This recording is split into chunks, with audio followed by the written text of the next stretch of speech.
Өткөн суткада өлкөдө 81 бейтап коронавирустан айыгып чыкты. Бул тууралуу коомдук саламаттык сактоо башкармалыгынын башчысы Айнура Акматова брифингде маалымдады. Алардын катарында Бишкек шаарында 23, Чүй облусу 11, Ош шаары 20, Ош облусу 4, Жалал Абад облусу 9, Нарын облусу 2, Ысык Көл облусу 9, Талас облусу 1, Баткен облусу 2. Ал эми бир сутка ичинде дагы 511 кишиден коронавирус табылды. Муну менен аталган илдетти жуктургандардын саны 9000ден ашты.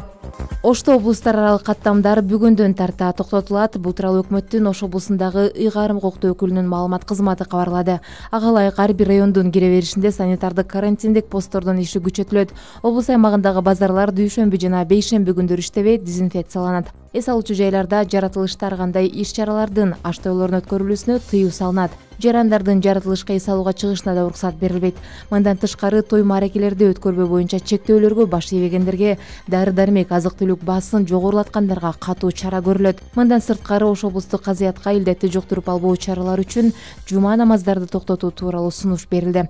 8-июлга карата Кыргызстанда коронавирус илдетине чалдыккандар облуста 28, ал эми Ош облусунда жалпы оору жуккандардын саны 614 адамга жетти. Учурда 1500дөй адам үй карантининде көзөмөлдө.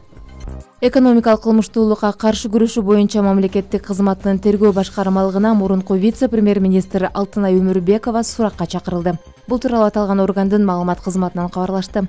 Өмүрбекова кылмыштар жана жоруктардын бирдиктүү реестрине катталган коррупция жана айрым фармацевтикалык компаниялардын кызыкчылыгын лабирлөө факты боюнча тергелип жаткан кылмыш ишинин алкагында сурак берүү үчүн чакырылган. Тергөө тарабынан иштин жагдайлары аныкталып, териштирүү иштери жүрүп жатат деп айтылат маалыматта. Алтынай Өмүрбекованы вице-премьер-министр кызматынан бошотуу тууралуу буйрукка 1 апрелде президент Сооронбай Жээнбеков кол койгон.